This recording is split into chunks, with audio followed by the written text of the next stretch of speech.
January 7th, 9:48 a.m. District Court, defendant lobby number 1. Oh, I see. I guess I should have expected this. Nobody saw the other guy, huh? He was there when I took the coffee over, sir. Scout's honor. Maggey! Detective Gumshoe. Are you doing alright? How are you feeling? As if you needn't ask either question, sir. Don't let him get you down, Maggey. And don't forget to eat well, okay? Roger! And you! Yes? You better square this case away, got it, pal? Maggey's innocent, you hear? If you screw up, then I'll be doing some squaring away myself. Squaring away some paperwork for your arrest. I think he's serious. Hey, detective, you're on our side for once, right? Yep. So you'll be able to help Maggey out, right? Really? Can you, sir? Of course, I've got the situation under control. I'm gonna be the first witness on the stand today. If something I say doesn't mesh with the facts, make sure you point it out, alright? Sure. Okay, we're forming a united front today, pal. You get me? I can't tell you how grateful I am, sir. I've always admired you so much, detective. I know I can count on you. Looks like it should all go pretty smoothly today, huh? I can only wish.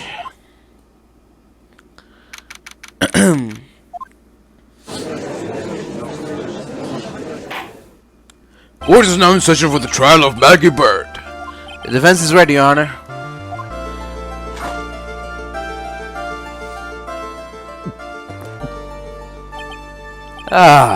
Bitter. Mr. Wright. Yes, Your Honor? What's wrong?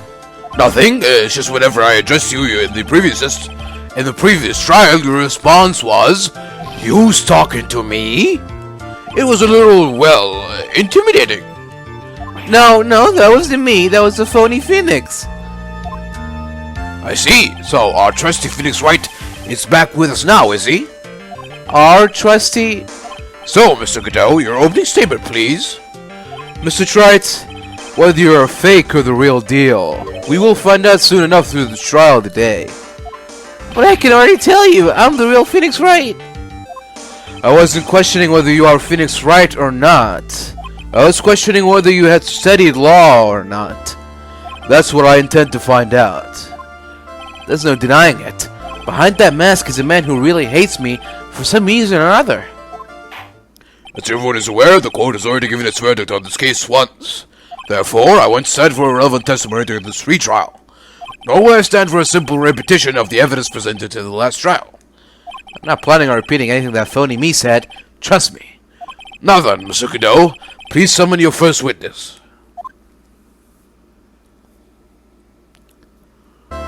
Let's start with the formalities, shall we? Name and occupation. Witness, state your name for the court. Huh? Sorry, sir. The name is Police Department Detective. Occupation, Dick Gumshoe. Other way around, Detective. Huh? Oh, sorry. Anyway, I'm the officer in charge of this case since yesterday, sir. Since yesterday? Yeah, the guy who was on the initial investigation is tied up with another case now. I hope Gumshoe's really got everything under control, for everyone's sake.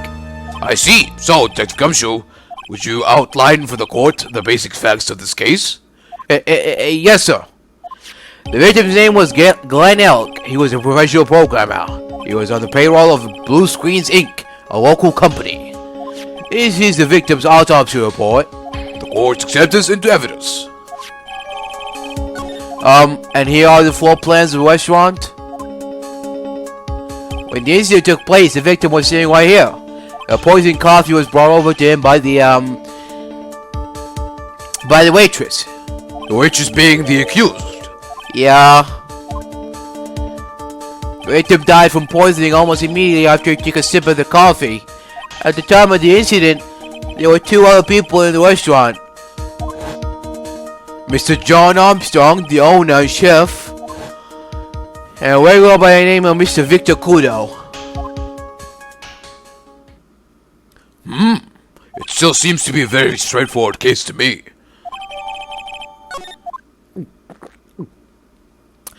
Come, detective, take up this hammer and nail the defendant's coffin shut with your own 2 hands. Now then, Detective Gumshoe, let's have your testimony. Yes, sir. Huh. When the incident took place, the victim was alone in his table, sir. We understand that the guy, Glenn Elk, was listening to the radio at the time. Traces of poison were found in his coffee cup. And what we found was potassium cyanide. That stuff really packs a punch. And, looks like Miss Bird might have had, well, some kind of motive.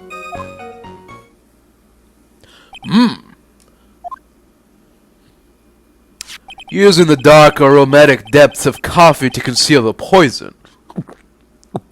Classy lady. The facts of this case seem to be ironclad. Mr. Wright, I would ask you to begin your cross-examination, but... Yes? Please, no intimidation tricks this time around. Is that understood? I already told you that wasn't me. I'm not falling for it again. Please don't intimidate me. When the incident took place, the victim was alone in his table, sir. Can I stop you for just a minute? Huh? What is it? Did I say something that contradicts the evidence? He's so desperate for that to be true, he's practically crying. Your testimony just now doesn't match the testimony given by Miss Bird. She claims that there was another man at the victim's table. Yeah, that's what she said. And I... Objection! What killer wouldn't say that when faced with a homicide conviction? Hey! Sadly, her testimony isn't supported by the owner or the other customer. Is that right, Detective Gumshoe? Yeah, true. There are 2 testimonies tied up on that. They both said there was no other guy at the table. What should I do? Should I press on this point a little harder or not? No. Well, maybe the other witnesses just missed him. Perhaps their view of the victim's table is obscured in some way. Huh. That argument is as weak as the coffee at Tribulations, right? I have here in my possession a ticket. A ticket? Looks more like a photo to me.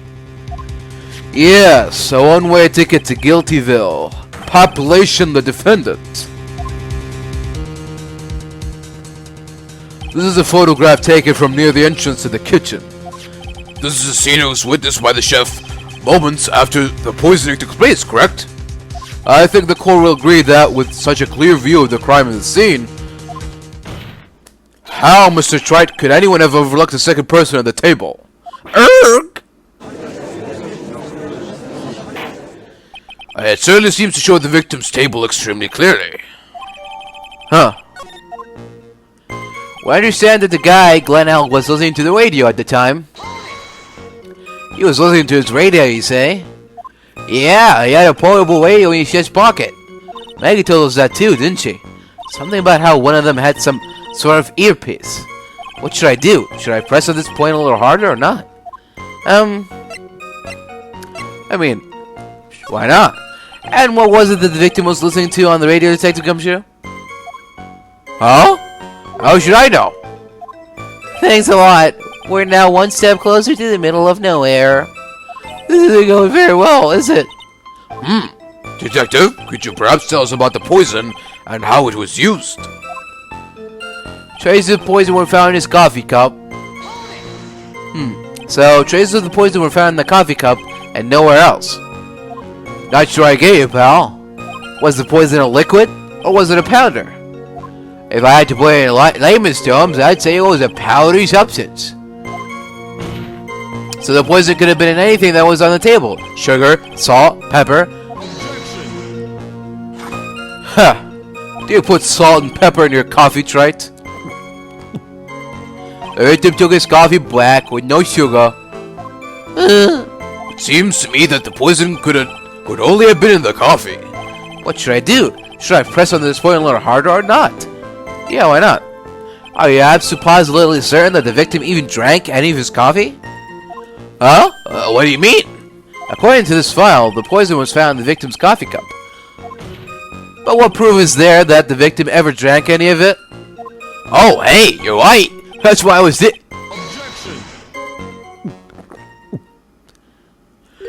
case you were wondering, that last objection was for the detective there. Huh? For me? Oh, hey, you're right. You may be fooling the court, but I'm not falling for it. If you have the time to waste, you have the time to present that piece of evidence. That piece, sir? Yes, that piece. What piece was it again?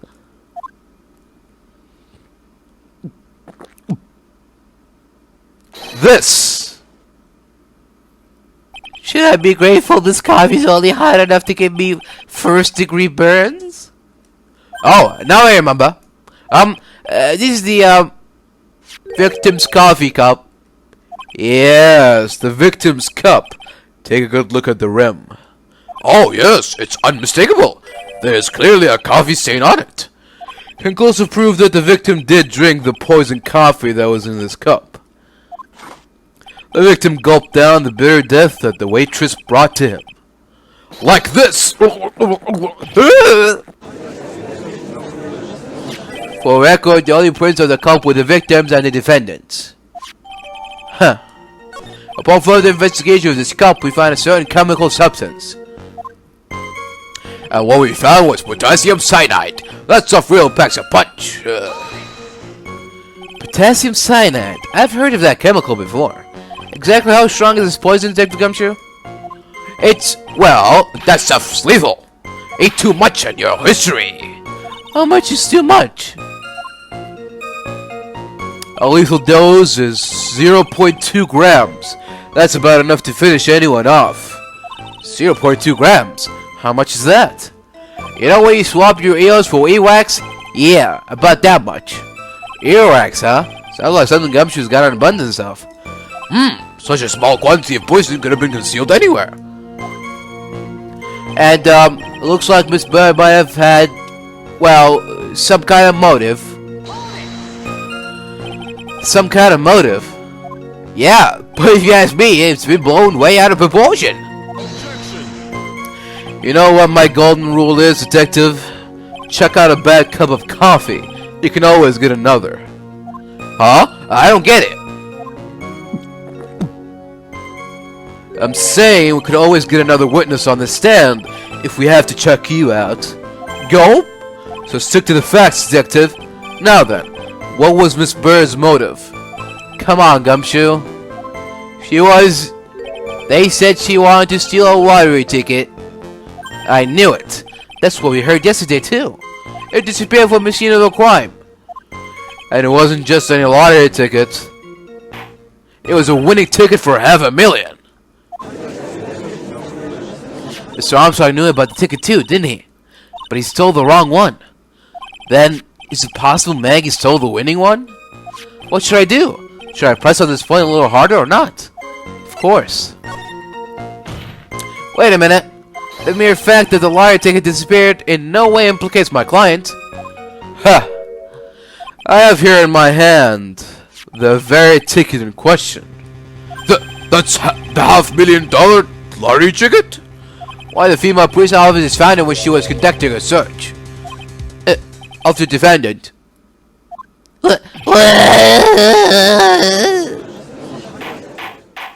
Order, order! Ha! She's quite a lucky bird, our little waitress. You will submit that ticket as evidence to the court immediately. I better keep an eye on that ticket.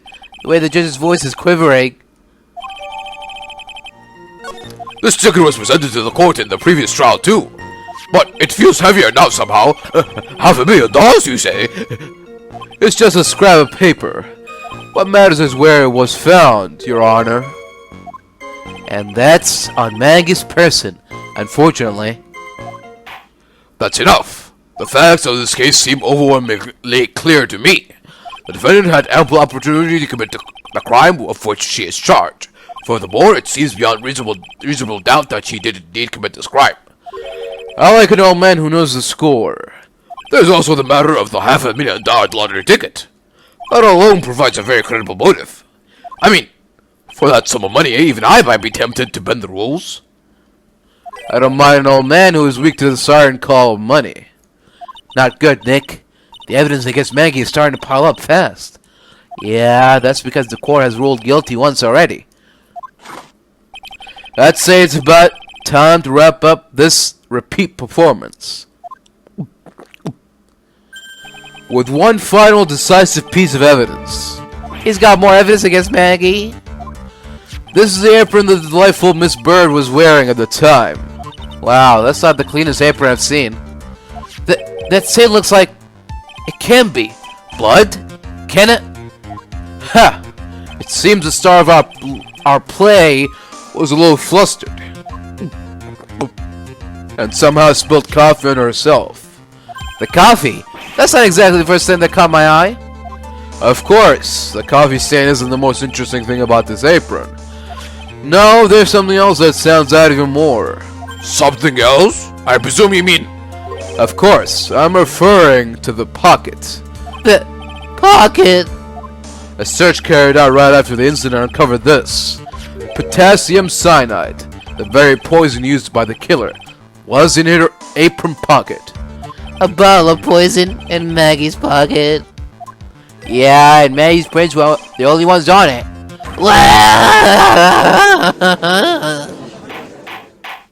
Order! The court will accept these items to evidence.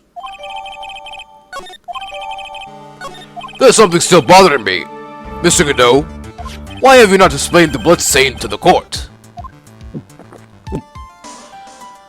Blood stain? What blood stain would that be? Don't play games, prosecutor. The blood-colored stain that's smeared all over the apron. That's ridiculous. No one told me anything about a blood stain. You don't need to be told. Just look at it. Well, detective, could this stain really be blood? No way, sir. It's just ketchup, sir. Ketchup. You must have gotten some on her apron while taking someone their breakfast that day. You could have spoken a little sooner, Detective Gumshoe.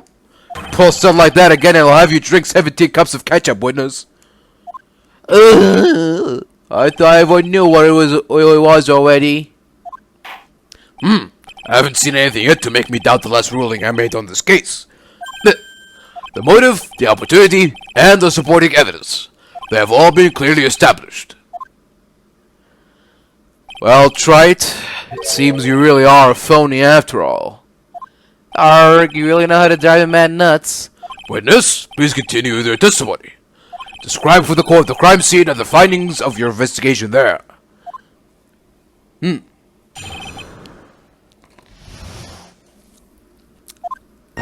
A crime was reported at 2:25 p.m. by a kind of scary old man, sir. Poor Maggey had passed out from a shock. It must have been real tough for her. The victim didn't have any identification on him, but we figured out who he was pretty quick, and then the investigation went smoothly. When Maggey was searched, we found the lottery ticket and the bottle of poison. And that was it. There was nothing else missing from the crime scene. Huh. You identified the victim and secured your prime suspect. Very good. Last chance to convince the court you're a real lawyer, Trite. Don't count on any more cross-examination after this one. So, let the fun begin. The crime was reported at 2:25 p.m. by a kind of scary old man, sir. Scary old man, Detective Gumshoe. There's an old man who was a regular at your restaurant where the incident happened. Ah, we're obviously talking about the same old man. Officers were dispatched right after the report came in, but the old guy still made a fuss. What took you so long? Then he hurled abuse at him, and seeds. Seeds? Ha! It was nothing. I caught each one with my teeth. I guess not even the mighty Godot could avoid being attacked by that guy. The old man was the only other customer in the place at that time. He took his time finding a payphone apparently, so he was late reporting the crime. Poor Maggey had passed out from the shock. It must have been real tough for her. How long was the defendant unconscious for? The officers got to the crime scene at around 2:40. Maggey was still out cold in the kitchen at that time. It took her 10 minutes or so before she came to. I would like to have been on the scene myself. I bet you would have liked to have carried out the search too. I would love to see Maggey asleep like that. All pretty and peaceful. You're a professional detective, Gumshoe, not a professional bird watcher. Save the romantics for your own time, detective. All we need to know about is the investigation. Oops, I guess I'm pretty right now, aren't I? The victim didn't have any identification on him. He didn't have any? Are you saying that it was stolen then? No, I don't think so. The victim didn't have a driver's license or even a credit card on him, pal. All he had was 58 cents in his wallet. 58 cents? Yeah, I can't believe I found someone with less in their wallet than me, pal. The victim sounds like he was a thoroughly miserable young man. Or some kind of outlaw. Why not give him a bit of an edge? I think I'm on something here. Well, we figured out who he was pretty quick, and then the investigation went smoothly. Wait a sec. Huh? Did I say something dumb again? Let me paraphrase what you just testified to the court. The victim didn't have any form of ID on him. That's basically what you said, right? Yeah, basically. In that case, how were you able to identify the victim so quickly? Oh, that. He's so let down he's got the whole sagging shoulders and puppy eyes thing going. There was a prescription bag on the victim's table along with the lottery ticket. Seems Mr. Glenn Elk visited his doctor before he went to Tribulations. We got the victim's name from a medical records of the doc who prescribed the meds. That's a reliable enough source for the court. What should I do? Should I leave this alone or ask to hear more? So what sort of medicine was in the bag? Well, actually, the bag we found was empty. Huh? Yeah, completely empty. It was completely empty.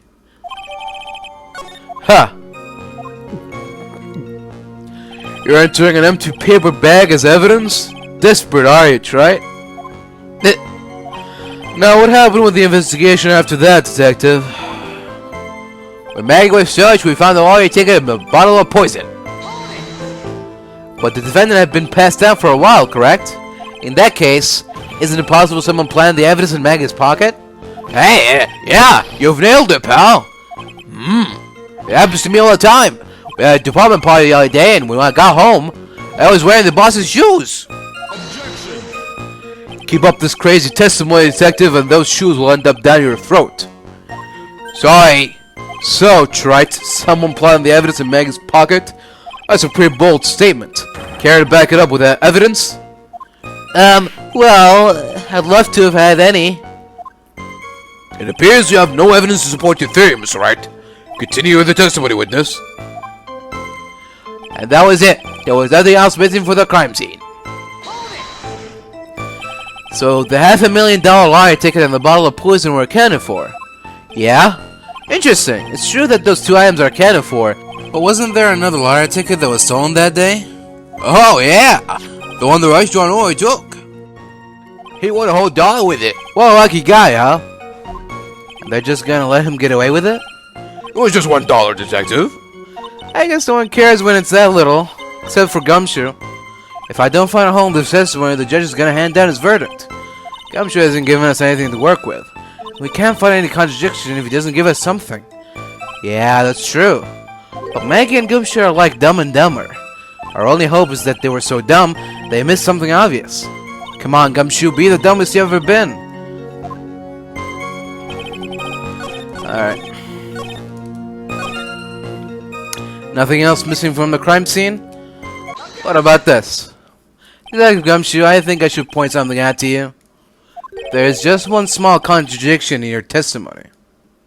Oh, finally! I'm getting all anxious just waiting, so hurry up, will you? You testified that nothing else was missing from the crime scene. However, the prescription bag you mentioned was empty. Did the officers recover the medicine from the scene of the crime later? No, they didn't. The victim was given a prescription right before going to Tribulations. Where then did the medicine disappear to? You are too cool, pal. Indeed. Due consideration was given to the victim's prescription in the previous trial. Witness, why do you always overlook such vital pieces of evidence? I I guess that's the most careless thing I've done so far, huh? The victim was killed by poison, and the victim's medicine mysteriously disappeared. The victim's own prescription could have been the lethal poison itself. Order! Well, Mr. Godot, what do you have to say to that? Huh. That's all. What? Read for the court the name of the clinic on the prescription bag, if you will. What's the clinic's name got to do with anything? New Ear Otolaryngological Clinic. Otolaryngological? Just what kind of illness was the victim suffering from, Mr. Godot? Hardly an illness, Your Honor. More like a bitter war wound, you could say. A war wound? The day before the incident, Mr. Elk found himself in a fight. He took a blow to the side of the head and ruptured his eardrum. He ruptured his eardrum? Then what on earth was the prescription he was given? It was a cream that was to be applied topically inside his ear canal, not to be ingested. What? It's mentioned in the autopsy report if you read in the fine print. They found traces of the medication in the victim's left ear. Yes, here it is, in very, very fine print. It seems Mr. L correctly applied some of the medication while he was at Tribulations. Therefore, it would be absurd to believe that he would have eaten his medication. Seems to me that this medication is irrelevant to the case after all. No! Nick, if you don't think of something quick, it'll all be over. She's right. But I can't get away with any old weak objection. What should I do? Push it. Push it to the limit. Only moments ago, Mr. Godot made the following statement. It seems Mr. L correctly applied some of his medication while he was at Tribulations. If that's the case, then why was the medication not found to see the crime? But the medication in question was for topical use inside the ear canal. That doesn't change the fact that it could not be found at the crime scene. However insignificant it may seem, it's a lawyer's duty to pursue the truth. You know as well as I do that the medication is relevant. It hardly seems likely that a prescription drug would contain potassium cyanide. It hardly seems likely that the coffee the waitress served would contain it either. But it did. The possibility is undeniable. That's enough. Mr. Godot, isn't the detective the only witness the prosecution wishes to call? Mr. Godot? I've got my own witness I'd like to call, sir. It's the old man who was there in the restaurant on the day of the murder. Victor Kudo, the pigeon hater? Very well. The matter of the disappearing medication seems little more than trivial at best. However, it wasn't explored at all in the previous trial, and that is something that bothers me. Yeah, good job, Nick. The court will adjourn for a 10-minute recess, after which we will hear the prosecution's next witness. Ha! I suppose this means I'll just have to finish you off in my last 6 cups. Court is adjourned for recess.